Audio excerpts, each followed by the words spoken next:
переговоров обсуждалось и уточнялось едва ли не до посадки китайского борта номер 1 в Москве.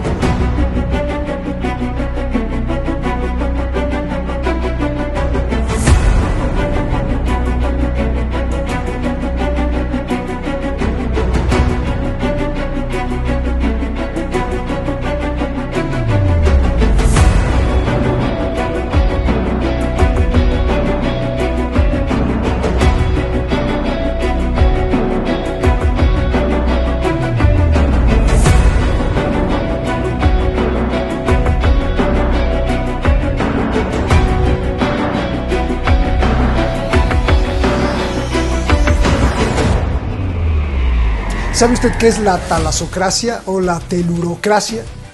Pues el programa de hoy está súper interesante porque vamos a tratar de cómo se mueven estas placas tectónicas en este mundo que semana a semana cambia. Empezamos también con las cuestiones de Xi Jinping, Vladimir Putin y los temblores que se están sintiendo en Washington. Además, lo que usted está viendo, arde Francia. Arde Francia, sí. Soy Roberto de la Madrid y esto es Detrás de la Razón. Comenzamos.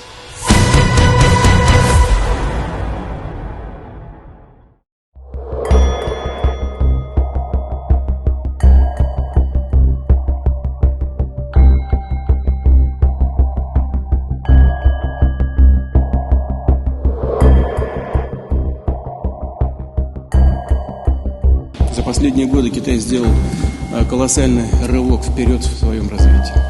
Во всем мире это вызывает неподдельный интерес, и мы даже немножко вам завидуем.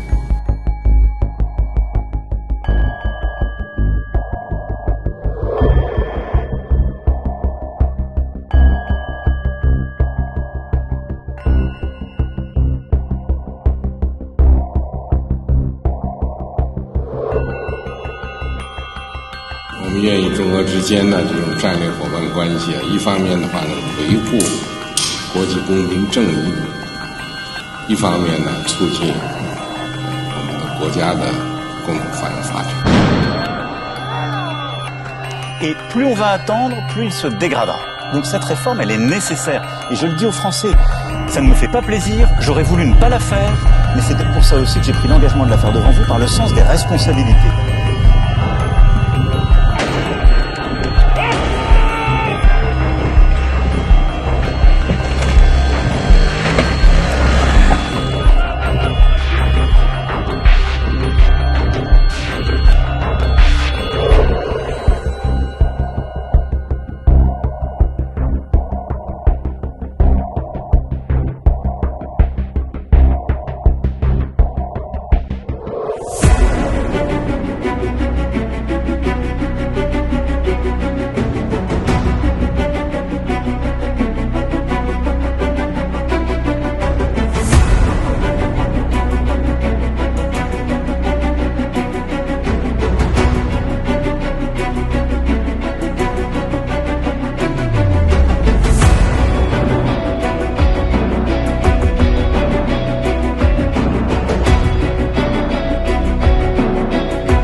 Muchísimas gracias al equipo de Detrás de la Razón, muchísimas gracias a usted que siempre protege este espacio de la libertad de libertad para expresar pues tanto los analistas como usted mismo en sus opiniones, y gracias siempre también por felicitarnos por los programas nuevos que estamos teniendo. Gracias siempre a usted. Vamos directamente con Javier Martínez en su masterclass semanal en esta conferencia que todos te agradecemos. Javier, muchísimas gracias por estar aquí con nosotros, explicándonos centímetro a centímetro. Caray, cuántos comentarios hay agradeciéndote de cómo didácticamente, de cómo con claridad nos explicas a muchos que pues no sabemos bien los rincones del poder nos explica desde ahí cómo suceden las cosas en el mundo. Y hoy pues tenemos un programa bastante ambicioso. Gracias, Javier. Pues a ver, háblanos de esto, de la talasocracia, de la telurocracia, en una caída de hegemonía unipolar, por favor. Un placer, Roberto, un placer todos los seguidores de Detrás de la Razón, un placer a todo compartir con vosotros y con todo el equipo. La caída de la hegemonía unipolar es algo más que la propia caída de la hegemonía unipolar estadounidense u occidental. Es algo que hoy vamos a definir como la caída de la talasocracia. ¿Qué es ese concepto de talasocracia? Talasocracia viene de talasos, que significa en griego la palabra thalasos es mar, y krateos, poder, el poder de los imperios marítimos. Y telurocracia viene del latín telus, que es una forma antigua del latín para definir terra, a la tierra, y telurocracia sería teluro, teluris era el dios masculino de la tierra entre los romanos, y por lo tanto sería el gobierno de la tierra frente al gobierno del mar. Es decir, los imperios continentales que basan su fuerza en el control del territorio. El ejemplo de la antigüedad tenemos dos, el antiguo Egipto y Roma, y los imperios que basan su hegemonía en el control de los mares, la talasocracia o el imperialismo naval. Desde la antigüedad clásica se creía, clásica europea, diciéndolo así claramente, desde la antigüedad clásica europea, el comercio marítimo las vías marítimas eran las más rápidas y por varios motivos, y por motivos económicos para el transporte de mercancías y por motivos defensivos, desarrollo de grandes rutas, quien controlaba los mares, se decía, quien tiene la supremacía de los mares, quien controla los mares, controlaba a los demás. Hoy día todo eso está puesto en cuestión porque si bien han existido imperios talasocráticos como el fenicio, el cartaginés, la Grecia minoica, Atenas, el imperio español, habría que definirlo también porque tiene una parte continental, sobre todo el imperio británico y el imperio portugués y su descendiente del imperio británico, el imperio de los Estados Unidos. Se basaban en armar flotas poderosas y ejércitos y por lo tanto, si bien los Estados Unidos es o debiera ser una potencia continental, cuando practicaba eso de la doctrina Monroe, pues la realidad es que se ha ido transponiendo, es un spin-off, una extinción del Empire que ha superado a la empresa. Los Estados Unidos es una nación bañada en sangre. Y lo digo porque desde el nacimiento de Estados Unidos, en sus 240 años, ha habido más de 200 guerras. Más de 200 guerras. Y solo tomo el periodo de 1945 a el año 2001, de 248 conflictos que se han dado en 153 regiones del mundo, que muchas de ellas 201 han sido protagonizados por USA, es decir, un 81% de los conflictos. Por eso digo que es una nación bañada en sangre desde sus orígenes, porque empezó con las guerras contra los indios, sojuzgar y saquear tierras de nativos. No hubo mezcolanza como en el imperio colonial español, no hubo mezcla, no hubo desarrollo de una clase criolla mezcla del colono y de los nativos, hubo exterminio. Primero apartheid, encerrarles y después exterminarles. Luego ha habido guerras contra un vecino que yo quiero mucho, que se llama México, con la conquista de Texas, de California, de Nevada, de Utah, de Nuevo México, de Colorado, de Wyoming y de tantas otras partes del territorio de hoy llamado Estados Unidos de América, USA, que en realidad es de México. Y, por supuesto, la guerra contra España en 1898 con las zarpas estadounidenses sobre Cuba y Filipinas. Ha habido fases en este imperio talasocrático del tránsito del expansionismo, el expansionismo que, como bien he dicho, fue desde su nacimiento siglo XIX, hasta lo que llamamos el imperialismo. ¿Cuándo pasa Estados Unidos de expansionismo a imperialismo? En la entrada en la Primera Guerra Mundial, del 14 al 18, en concreto en el año 1917. En esto que se llamó la Constitución de los Estados Unidos, tanto bélica como económica, la contribución bélica en la Primera Guerra Mundial fue relativa, pero la económica y la simbólica fueron brutales, porque ahí empezaron los créditos de guerra a los países de la llamada Triple Entente. La intervención siempre de los Estados Unidos ha sido una intervención justificada, o por razones nobles ideales. Llevar la democracia, dentro de unos días es el 20º aniversario de la invasión de Irak, donde se comprometieron no solo a acabar con esas armas de destrucción masiva inexistentes de Saddam Hussein, sino que se comprometieron a llevar la democracia occidental a Oriente Medio, bla, bla, bla, bla. Y luego la duplicidad, algo que tiene el imperio talasocrático de los Estados Unidos. Lo que es permisible para Estados Unidos no lo es para nadie más.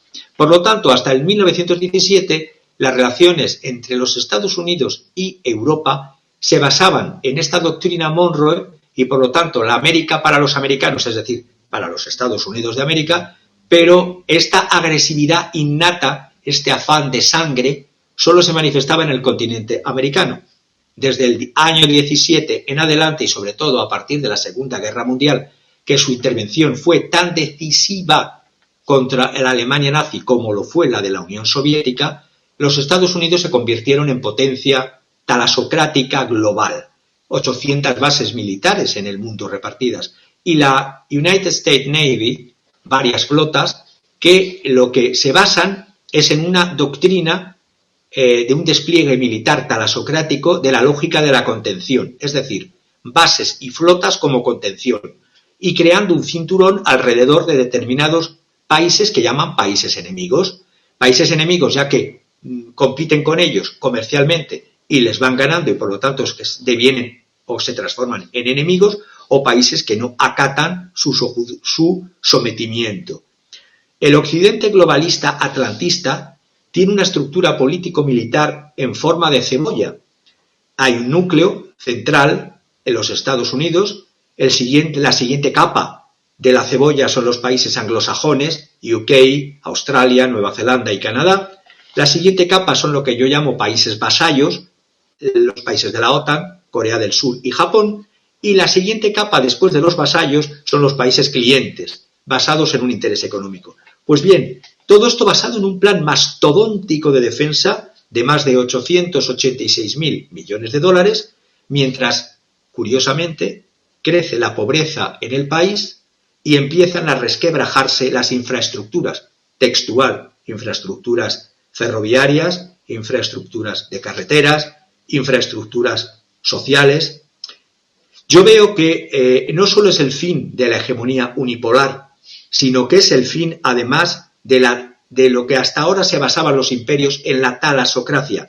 No saben competir, no saben o ni quieren jugar realmente a eso que predican de la libre competencia, a la libre concurrencia. O bien asesinan a los rivales y casi siempre por la espalda. Y por razones nobles, ojo. Bien, ¿y qué con la telurocracia, Javier? La telurocracia es un concepto en el que nos basamos, se han basado imperios continentales, he puesto el ejemplo del el antiguo Egipto, el antiguo imperio persa, la Alemania nazi, la Francia napoleónica contra la talasocracia del British Empire, y se basan en extensión de su territorio. Y la telurocracia actual, ¿cómo lo definiría? La telurocracia actual se basa más en que Eurasia, ese concepto, no necesita expandirse para sobrevivir, tiene todos los recursos, y nos basamos en esa trimultipolaridad entre Rusia, China y la India. En sí contienen todos los recursos económicos, sociales, para poder sobrevivir sin necesidad de dominar, controlar, poner bases en ningún otro territorio. Simplemente con un comercio basado en una igualdad de oportunidades, siempre que se dé este desarrollo de la multipolaridad, para que no haya ni una dependencia del lado chino, por eso el papel de la India con el sur global y futuro líder de los nuevos no alineados reequilibra el crecimiento de la potencia china, y el eje vertebrador entre China y entre la India es Rusia. O sea que el reino de las tierras, digamos, el reino de los mares, pues ya nos los explicaste con esta ideología anglosajona, digamos, que se traslada incluso a Washington. El reino de las tierras, pues es un reino milenario, ¿no? Porque finalmente la ruta de la seda, aquella ruta de la seda que existió, no se manejaba tanto por mares, sino por tierra, pasaba por Persia y llegaba hasta Europa, aunque sí pasaba por mar en la nave Nao, ¿no? Que llegaba a Acapulco, por ejemplo, para llevar las mercancías del otro lado hacia el Atlántico. Pero esta telurocracia estaría emergiendo frente a la caída de la teleurocracia. ¿Sería así, Javier? Y esta telurocracia estaría representada por el nuevo orden de la ruta de la seda. ¿Podría decirse así, Javier? Sí, permíteme que haga una puntualización.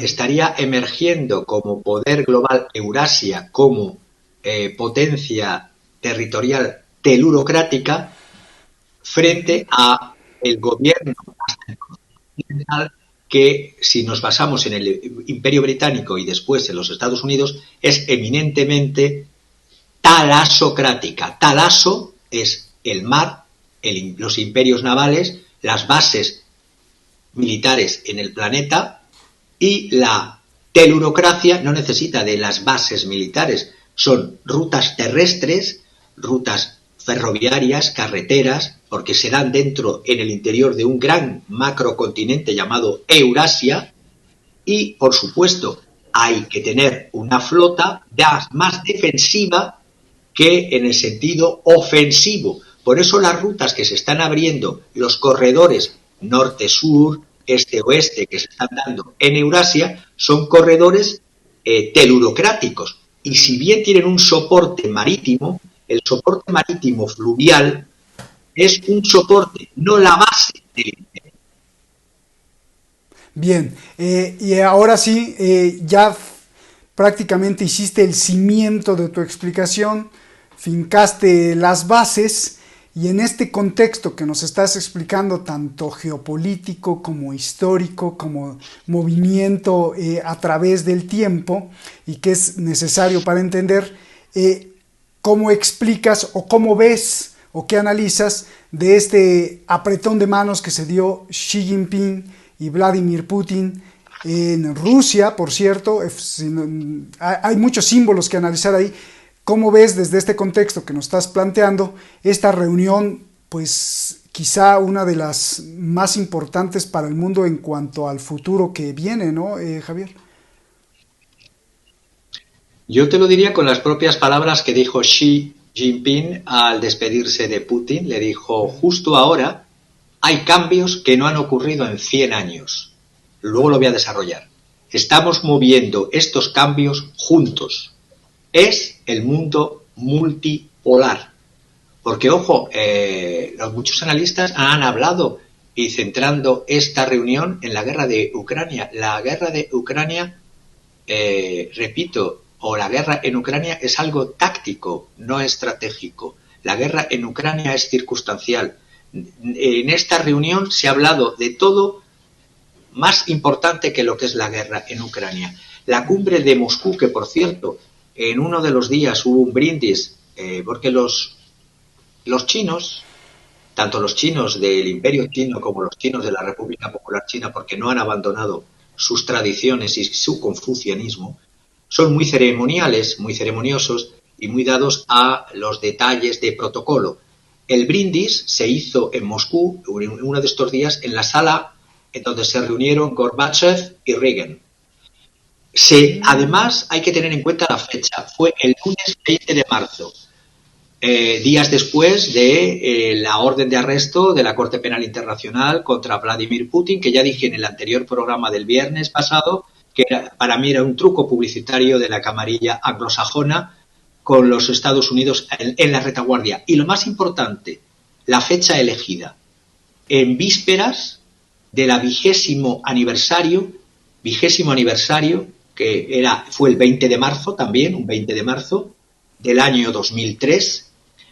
Los chinos eligieron el 20 de marzo 2023, es el vísperas del vigésimo aniversario de la invasión anglosajona de Irak en el 2003, que condujo, curiosamente, a horribles crímenes de guerra que la Corte Penal Internacional de La Haya hizo mutis por el foro.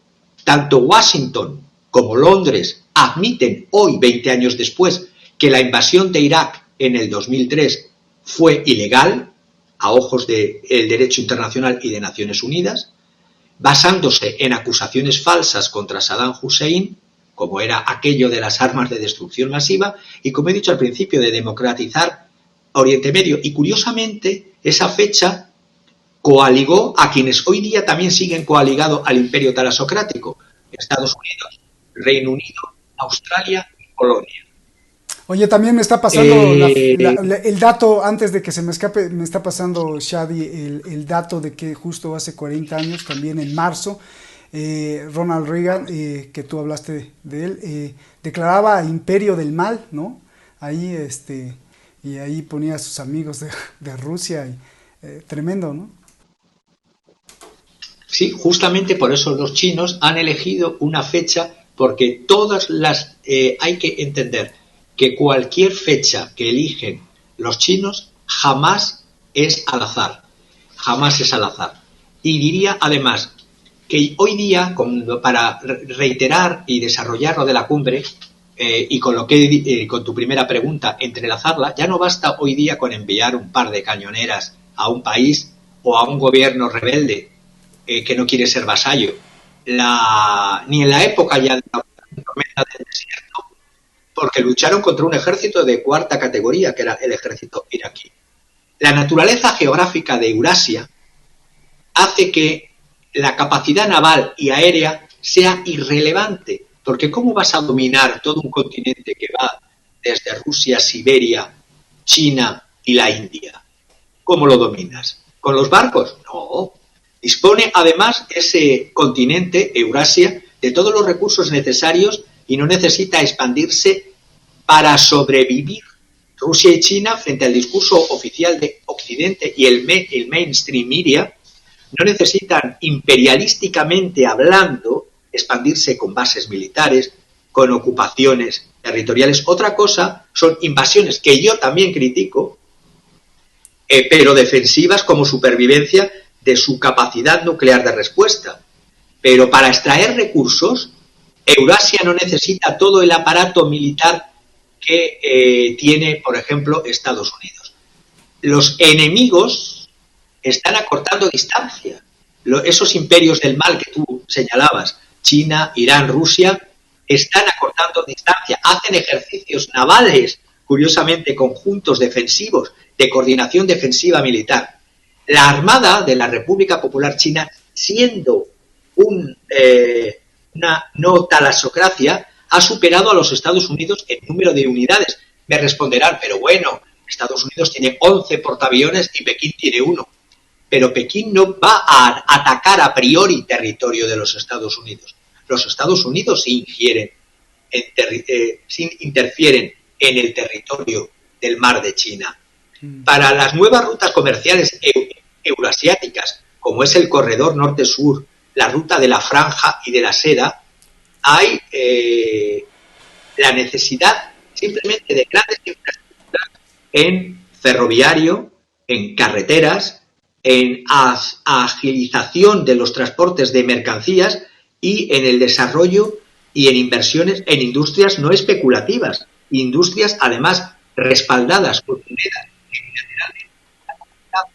desmoralizando la zona y además creando unas interrelaciones económicas que les hacen no necesaria cada vez menos de lo que antes era la globalización liberal que empezó en el año 91 y que tenían esa dependencia de Reino Unido, de Estados Unidos, etc. Yo diría además que lo que se está desarrollando Xi Jinping, lo que se está haciendo con esta entente chino-rusa es el origen de han permitido o han convertido, y es lo que busca Xi Jinping, en que se le vea como imagen de paz, de pacificador, frente a unos Estados Unidos guerreros deseosos de sangre. Es decir, el origen, además, en esas nuevas relaciones que hacia la trimultipolaridad, Arabia Saudita mira hacia el este. Esto no significa que Arabia Saudita haya abandonado a los Estados Unidos, no. Lo que se está es tramando una serie de relaciones, porque, a ver, Mohammed bin Salman detesta personalmente, y me consta, a el presidente, al POTUS Biden.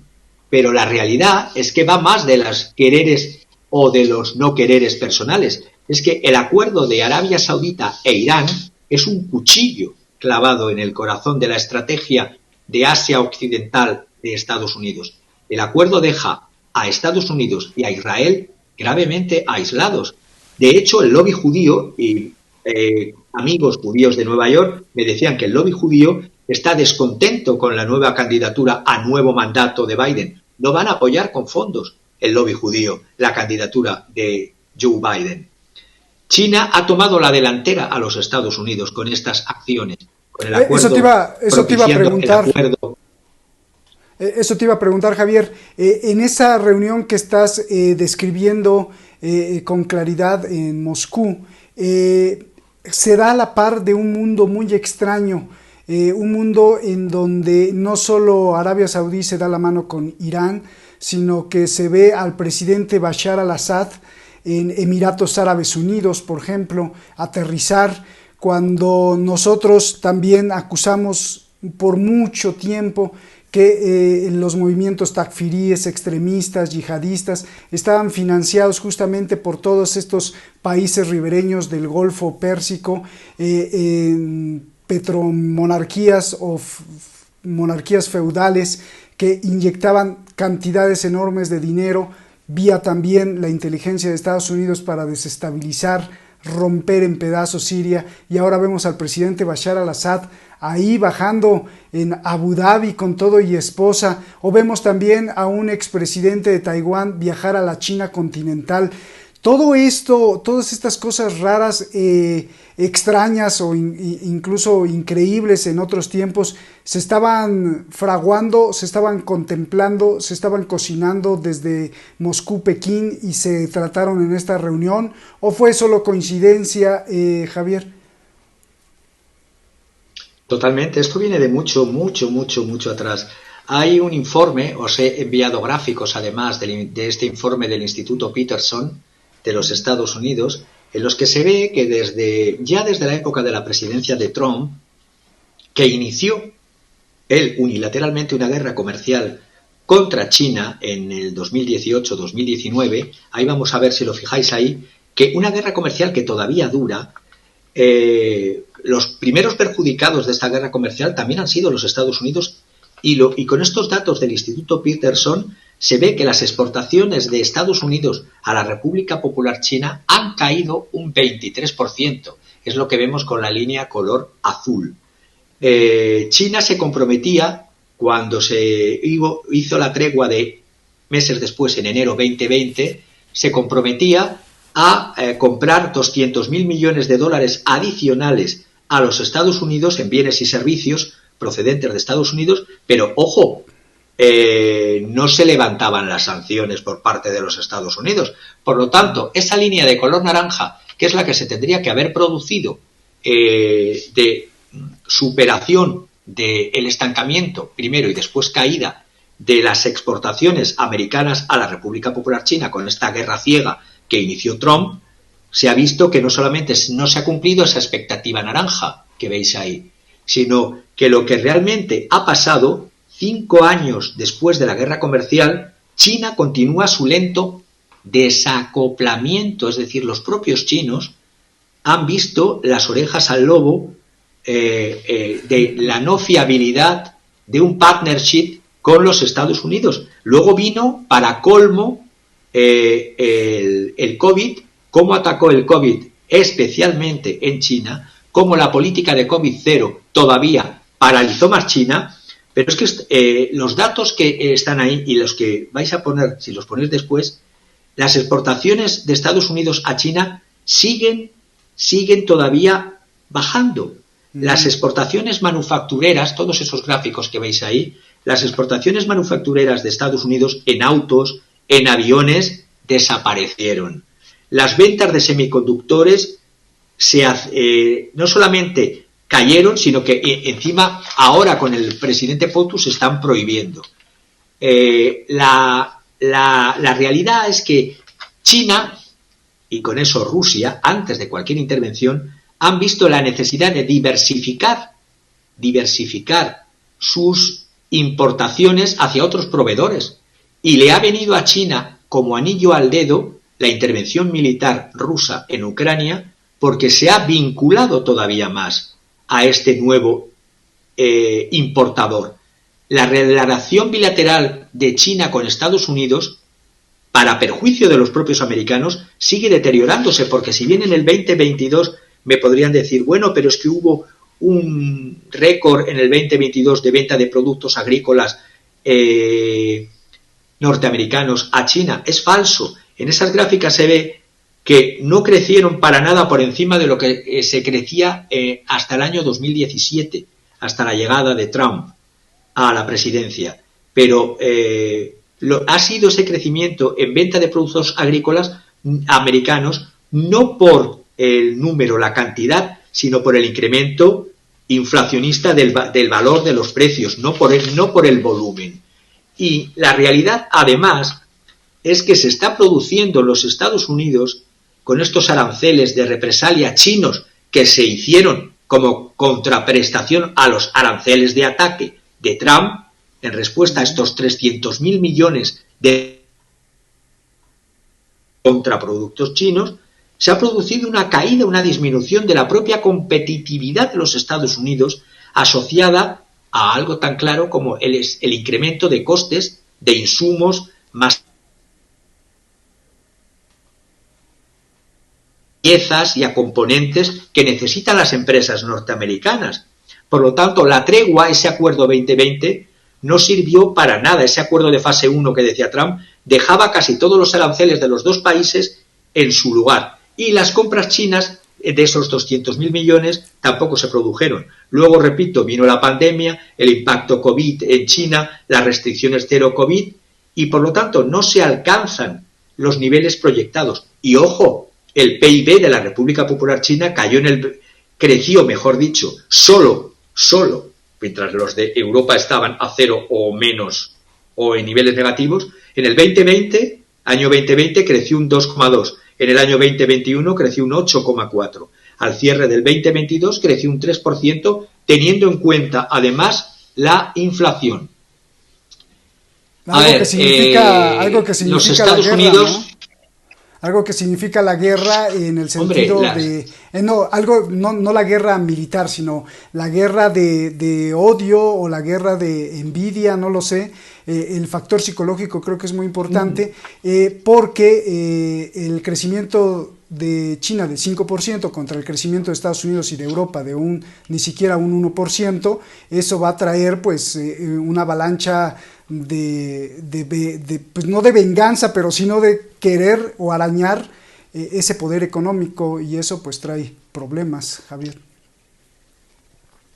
No nos pongamos freno y nos moderemos. Sí, va a traer está trayendo venganzas. Es una guerra que se está calentando y se está abriendo cada vez más. El punto más caliente, por ejemplo, es el de los semiconductores. China ha llevado a los propios Estados Unidos ante los tribunales de la Organización Mundial del Comercio les ha acusado a la administración de Washington actual, a la del POTUS Biden, de destruir el comercio mundial y querer liquidar sus reglas. Estados Unidos incluso ha prohibido vender los componentes necesarios para fabricar chips, una de las desventajas chinas frente a territorios como Taiwán, territorio que China considera, y las convenciones internacionales y los propios Estados Unidos desde Nixon así consideraban, que lo que puede justificar anhelos de la República Popular China de reunificarse, tan válidos como los anhelos de la reunificación alemana, la Wiedervereinigung. ¿O es que los anhelos de la reunificación alemana son válidos y los anhelos de la reunificación china no son válidos? Seamos coherentes, si nos parecen unos válidos, los otros también. Además, un juez ha llegado a autorizar, y un juez, estoy hablando no chino, un juez occidental, a autorizar a China a imponer aranceles a Estados Unidos por valor de 635 millones de dólares por los daños causados a los exportadores chinos. Y en el caso de la aviación sucede algo parecido. Es decir, antes China, en el tema de aviación, jugaba 50-50, 50%, con compras a Airbus, de la Unión Europea, y a Boeing, de los Estados Unidos. Pues hace unos meses, tal como están las cosas, las aerolíneas estatales chinas han adquirido aeronaves por valor de 40.000 millones a Airbus.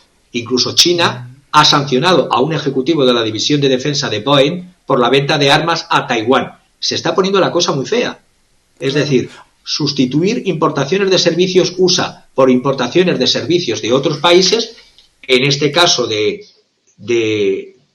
Rusia o de la India, es algo que ya viene fraguándose desde hace mucho tiempo, y todo esto va en detrimento de la economía occidental. En detrimento de la economía occidental. Porque... Ahí me quería parar un poco, Javier. Detrimento de la economía occidental, me imagino que nos vas a decir, y de una vez te la aviento ahí la pregunta, ¿no? En medio de esta reunión Xi Jinping-Putin de altísimo nivel, donde seguramente se deciden cosas para el futuro de la humanidad, se está cayendo el mundo, Javier. Se está incendiando el mundo, Javier. Se está, está en llamas Francia. Y esto es un problema grave empezando para los países que están ahí junto. Yo precisaría, se está cayendo el mundo occidental. La crisis bancaria occidental sigue. Hoy las bolsas en Europa, empezando por el DAX alemán, han cerrado con pérdidas con el Deutsche Bank y con el Commerzbank. El alto directivo del Deutsche Bank dice que no es comparable a la situación de Credit Suisse. De hecho, han ido clientes de Credit Suisse a Deutsche Bank, pero la situación de la economía financiarizada y especulativa de Occidente no es lo mismo que la economía industrializada y de infraestructuras de Oriente. Además, Occidente tiene unas monedas, el dólar, el euro, la libra, que son monedas fiduciarias que tienen cada vez menos respaldo, o ningún respaldo en relación a sus volúmenes, con elementos tangibles como son el oro o las materias energéticas, y en cambio China, Rusia y la India cada día tienen más reservas de oro, preparándose para conflictos a largo plazo.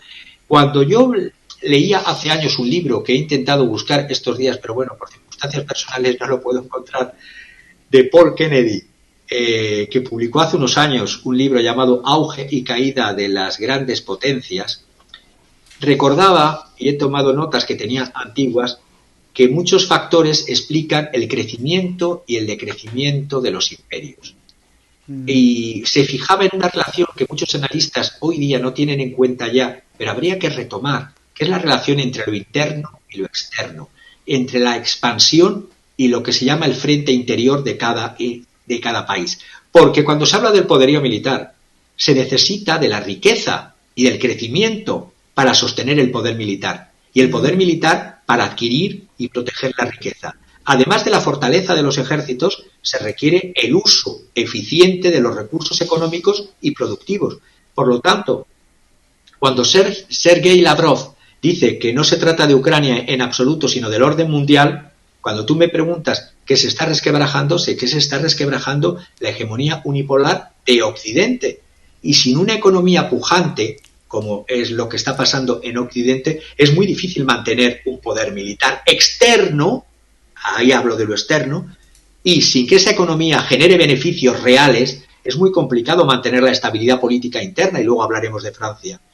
Cuando alguien como Larry Fink, en su carta anual, hace unos pocos meses, es el CEO de BlackRock, hablaba ya de la crisis bancaria actual, y dice el CEO de BlackRock, el símbolo de Occidente, la crisis bancaria actual otorgará mayor importancia al papel de los mercados de capital. Diferenciemos bancos, mercados de capital. A medida que los bancos se vean potencialmente restringidos en sus préstamos o a medida que sus clientes se den cuenta de los desajustes entre los activos y pasivos de la banca de Occidente, probablemente acudirán en mayor número a los mercados de capital para obtener financiación. Él está barriendo para adentro, él está barriendo para los fondos de capital, para las equities, porque lo único que se va a producir es, primero, una mayor concentración bancaria, van a quedar menos bancos, con esa regla del too big to fail, es decir, demasiado grandes para caer, cuanto más grandes, más rescates con recursos públicos, aunque se detraigan luego de servicios como seguridad social, como puedan ser pensiones, como pueda ser educación, como pueda ser sanidad. Luego, esto da carta blanca a malas gestiones bancarias como las que estamos viendo. Además, si hay mayor poder de los mercados de capital sobre el mercado bancario, estos mercados muy desregulados y a menudo con un apalancamiento muy preocupante y sin control. Por lo tanto, más de lo mismo, más a peor, pero Larry Fink se frota las manos. Hubo una mala salida de la crisis, no me canso de repetirlo, en el 2008. Los bancos centrales y sus políticas de salvar primero bancos con dinero público, luego con la pandemia del COVID y entre la crisis de 2008 y pandemia del COVID, políticas expansivas de los bancos centrales, las llamadas quantitative easing, que lo único que iban es o a recompra de acciones de grandes compañías por parte de los ejecutivos, no iban a desarrollo industrial, desarrollo hacia la economía real, o a compra de bonos y de obligaciones, como dije en el anterior programa. Es decir, se ha estado haciendo la vista gorda al reparto de beneficios de accionistas sin mirar cómo están los balances de los controladores de esas sociedades. Luego veremos lo que supone todo el desarrollo de lo que está pasando con este plan de paz de la República Popular China. Si me permites, toco ese plan de paz con unas pinceladas, porque sería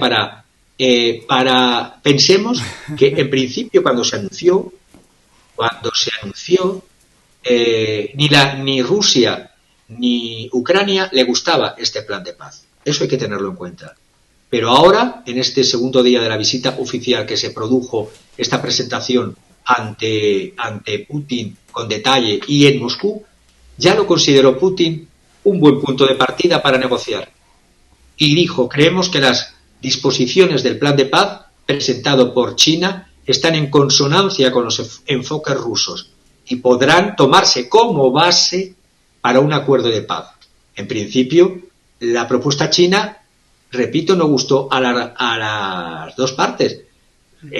Zelensky pide que no se levanten las sanciones jamás a Rusia, aunque se restaure la soberanía territorial de Ucrania, incluyendo Crimea, cosa que no va a pasar nunca en el pensamiento de la Federación Rusa. Es decir, el Donbass, que en un primer momento con los acuerdos de Minsk se habrían solventado en la integridad territorial de Ucrania, con una autonomía y con un respeto hacia las minorías rusas en Ucrania, no habría llegado a lo que se ha llegado. Y por supuesto Crimea.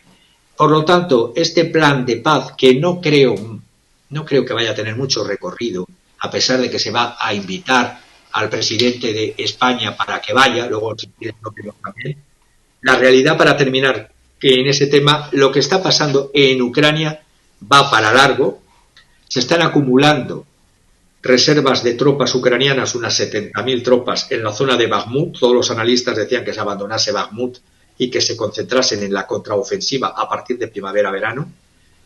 Los rusos aparentemente han parado el desarrollo de la ofensiva, tienen el 73% de la ciudad, les queda ese 16% que está en manos ucranianas, no avanzan, y yo creo que es porque además no quieren, no porque no puedan, y cuando estén concentradas todas las tropas ucranianas, que ya llevan 70.000, veremos qué pasa.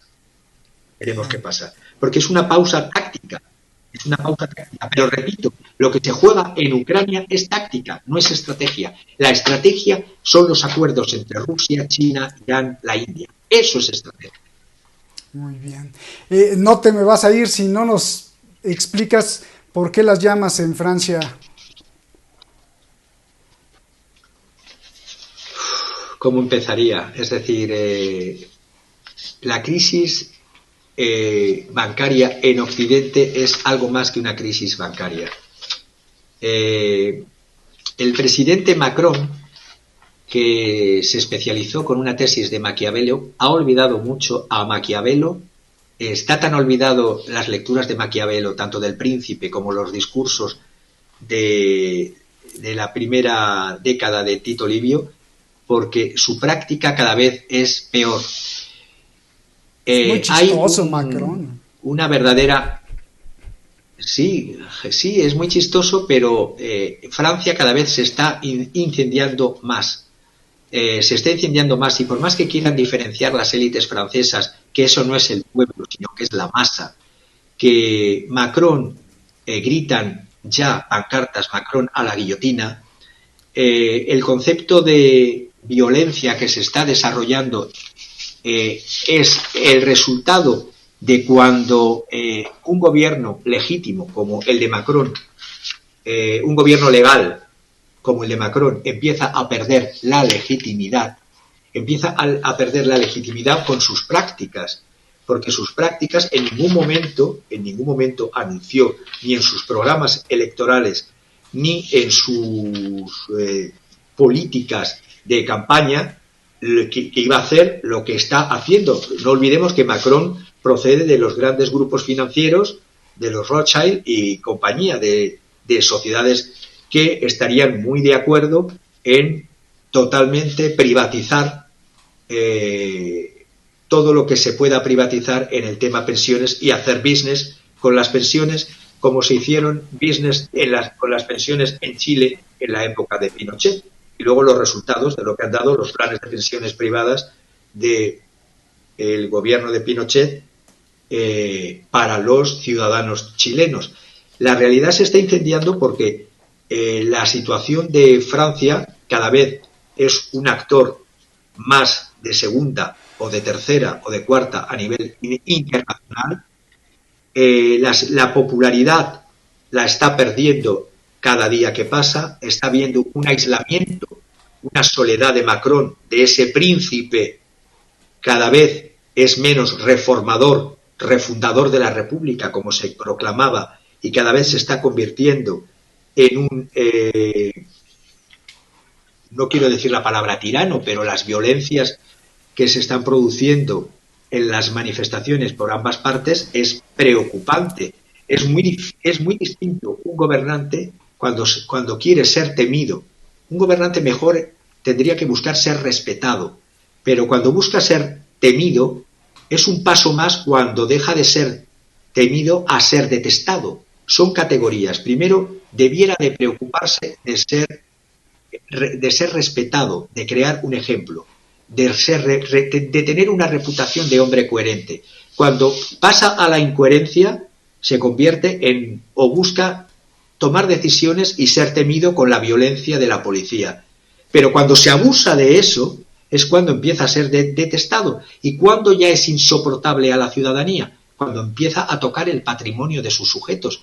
Todo esto lo dice Maquiavelo en El Príncipe, que supuestamente hizo una tesis el señor Macron cuando era estudiante. Y en la otra obra que tiene Maquiavelo, en los discursos de la primera década de Tito Livio.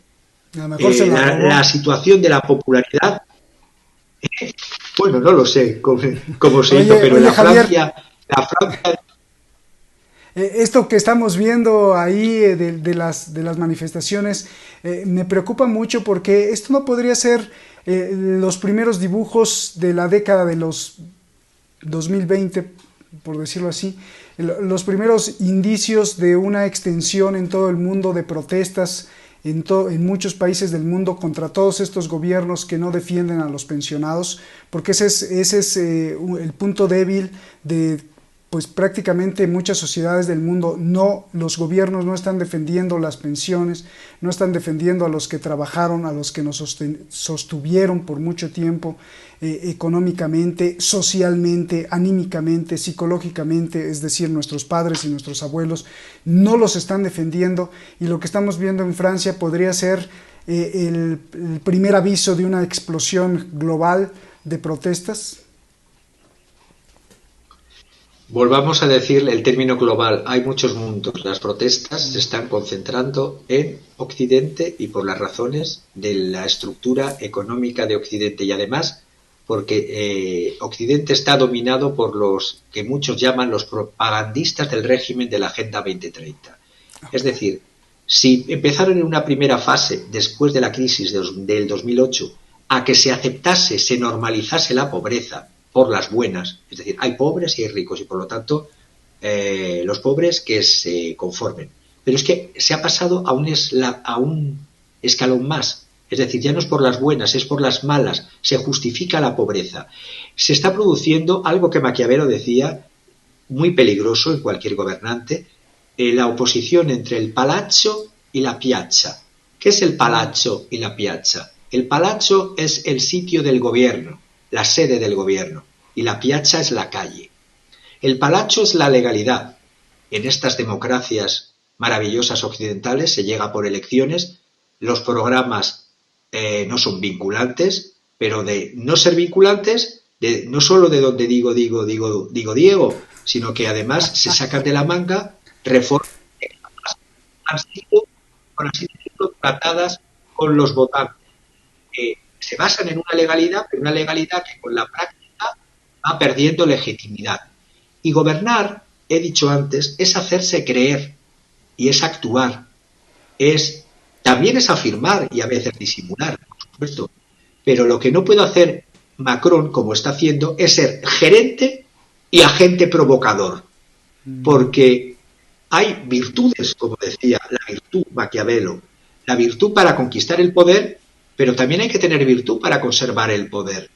Y lo que estamos viendo es que se camina hacia la pérdida de lo que Maquiavelo decía, la astucia fortunata. Es decir, llegó al poder como de la nada, repitió en el poder como de la nada, prometía que era un gran reformador. ¿Y quién realmente sostiene el poder? Las oligarquías sostienen el poder un tiempo, pero cuando hay disturbios, cuando hay inseguridad a sus inversiones, las oligarquías abandonan al que era antes el gobernador legítimo, que empieza a ser gobernador terrible hasta ser gobernador detestado, y el único sostén que le queda es el pueblo, y si el pueblo se le pone de frente, ya no cabe con disimular y con simular, porque sí, la política es un gran teatro, pero tiene límites. Y la reforma de las pensiones en Francia es, por el momento, es decir, después de la crisis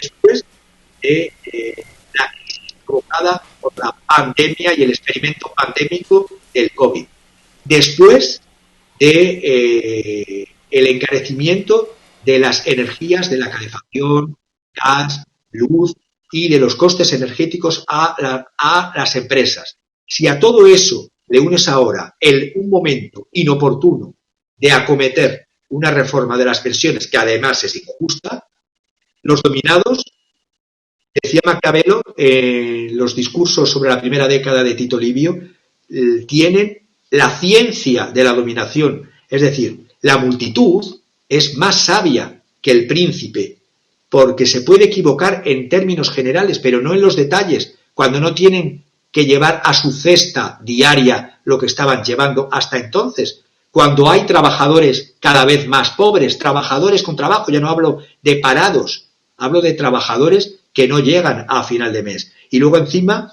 ven que todo su esfuerzo, cuando lleguen a mayores, si no les mata otra nueva plaga que surja, pues no van a poder llegar a vivir tampoco su jubilación. Y por lo tanto, ese prurito elitista que dicen algunos, incluso algunos amigos míos en Francia, es que esto ce n'est pas le peuple, no es el pueblo, c'est la masse. Por favor, bajar a la tierra un poquito, porque aquí estamos viendo esta multitud que dicen el pueblo es multitud ordenada y en el marco institucional, pero es que las instituciones se están haciendo jirones con políticos que solo gobiernan mirándose el ombligo y hacia una élite. El pueblo, cuando no ve una representación en las instituciones, salen a las plazas. Esto desde más en Francia, por Dios, además las tradiciones de la Revolución de 1889, 1792, 1830, 1848, 1870, vamos, tienen tradición ya pero no lo quieren ver, no luchan los gobernantes por hacer un pacto de creencia. Pacto de creencia, yo digo que se hagan, sus políticas se expliquen y se hagan creíbles. No, lo intentan hacer manu militari. Y más bien increíbles, ahí nos están poniendo en pantalla una crítica en un Twitter que le hicieron a Macron, de que pide a la población que por favor que tenga austeridad, que no gaste mucho, y de pronto pues se voltea a ver la mano y trae su reloj de $80,000 o euros, y de pronto lo desaparece como mago Macron. Fíjate nada más todas estas cosas. Javier, pasemos al siguiente tema, que es pues el último. Frente a todo esto, ¿la OTAN se nos está empantanando o cómo la analizas tú? Porque no solo es Ucrania, me imagino, sino está en un pantano, se metió en un pantano, no sabrá cómo salir, y si sale como monstruo. ¿Qué nos explicas de todo esto? Yo me baso en un informe que he leído en Político, muy bueno, por cierto, que lo recomiendo, del 18 de marzo. En ese informe que os voy a resumir, se veía la situación de cómo están los fondos de la OTAN, es decir, hay un dicho en español que tiene que ver, es un dicho taurino, muy cruel además, porque hubo un torero llamado Manolete que murió hace un siglo, justamente en una plaza de toros, y se dice ese dicho: Manolete, si no sabes torear, ¿pa' qué te metes? Entonces, el tema de la OTAN, los aliados occidentales están preocupadísimos por la disminución de fondos de guerra. Repito, los fondos de guerra, las economías tienen que ser prósperas y tienen que tener dinero para enfrascarse en batallitas. Justo cuando la OTAN busca compromisos para nuevas reservas y tropas a lo largo del flanco este. A ver, la frontera del este necesita, según los grandes pensadores que tiene la OTAN, de almacenamiento de equipos, de fuerzas de acción rápida, tiene problemas de reabastecimiento en cantidad y en calidad y en rapidez. Y la OTAN a todo esto tiene que convencer a sus aliados que en esta crisis que se está teniendo económico-social en Occidente, se incrementen los soldados, se incremente el entrenamiento, se incremente y se mejoren las infraestructuras militares, se incrementen las armas y municiones y proyectiles, y además que sean de calidad, no como hasta ahora. El ex subsecretario adjunto de Defensa de Estados Unidos para Asuntos Europeos y de Política de la OTAN, además se permitía hacer una comparación, no recuerdo bien la frase exacta, pero era más o menos, quería decir que aquí invitamos nosotros los Estados Unidos a un picnic a todos nuestros partners europeos, y claro, todos ellos llevan papas fritas, las más baratas, y las bebidas más baratas, y en cambio no se comprometen a traer el chuletón, Bueno, es que, a ver, se pretende que en primavera la OTAN tenga ya preparado, necesitan, voy a hablar con los términos que en el informe ellos mismos han dicho, se necesitan 300.000 fuerzas de la OTAN para la batalla del este, como ellos dicen. Fuerzas que tienen que tener además mucha coordinación, y mucho engatusamiento de los gobiernos y aceptación de las poblaciones para detraer dinero público para las batallitas de la OTAN. Y estos niveles de preparación son 3. Según Heinrich Braus, secretario general de Política de Defensa de la OTAN y Planificación de Fuerzas, en un primer momento de esos 300.000 se necesitarían 100.000 soldados preparados para moverse en 10 días, 100.000, primer nivel, 100.000 en moverse en 10 días, que tendrían que provenir de Polonia, de Noruega y de los estados bálticos, es decir, Estonia, Letonia, Lituania. Hay algunos de estos estados que casi se tendría que ir la mitad de la población. Luego, habría que incluir además a los llamados grupos de batalla internacionales, que son mercenarios pagaditos, pagados.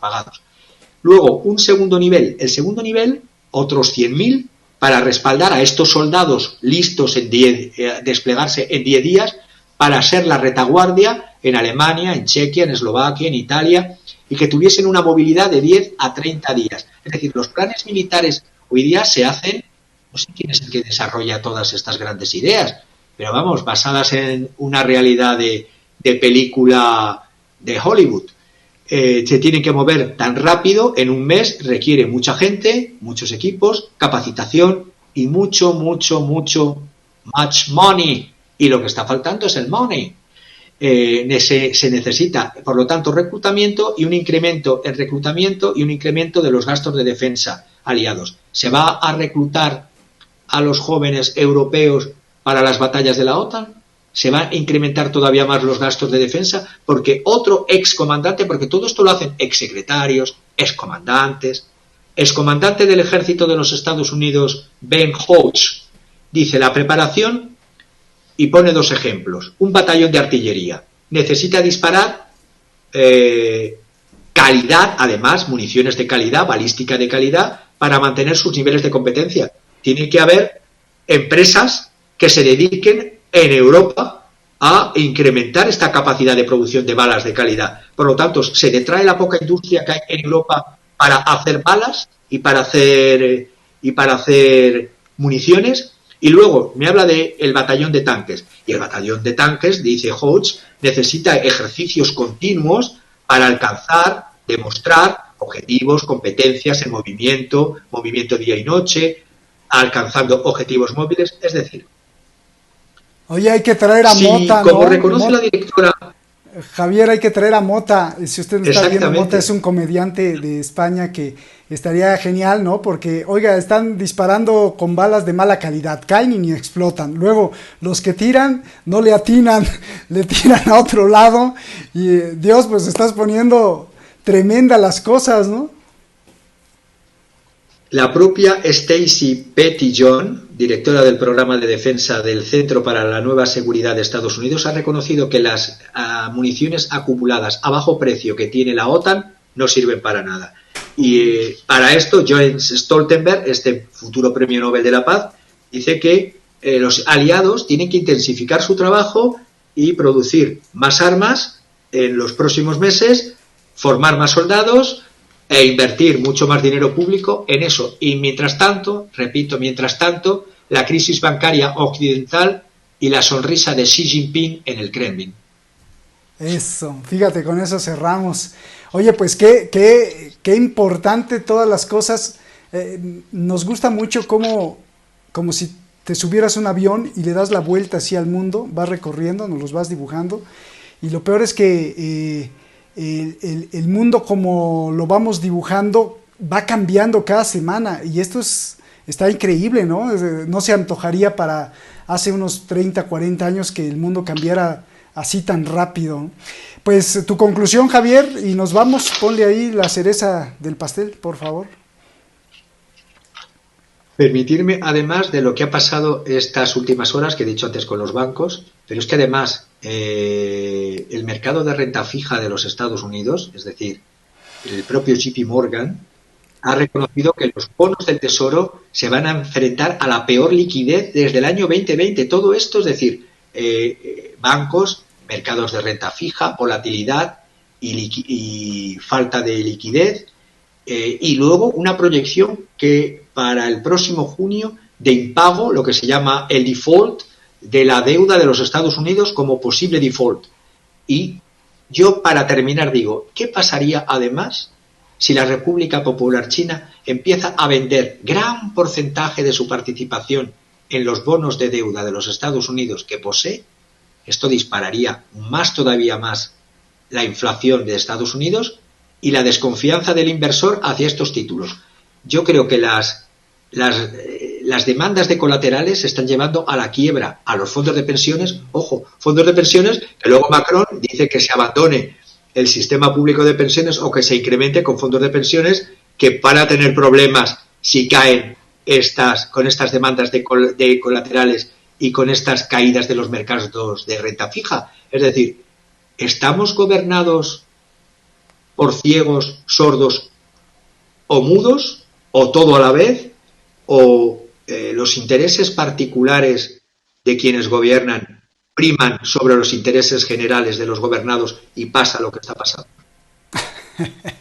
Qué buena conclusión, o todo a la vez. Javier, muchísimas gracias por esta conferencia, por este masterclass semanal, y te agradecemos mucho. Javier, te mando un abrazo grandote y gracias, la audiencia te lo va a agradecer demasiado. Nos vemos hasta la próxima, y a usted, a ti que nos ves en tu tablet, en tu teléfono, a través de podcast de las diferentes redes sociales, pues muchas gracias por estar aquí. Nos vemos, buenas noches.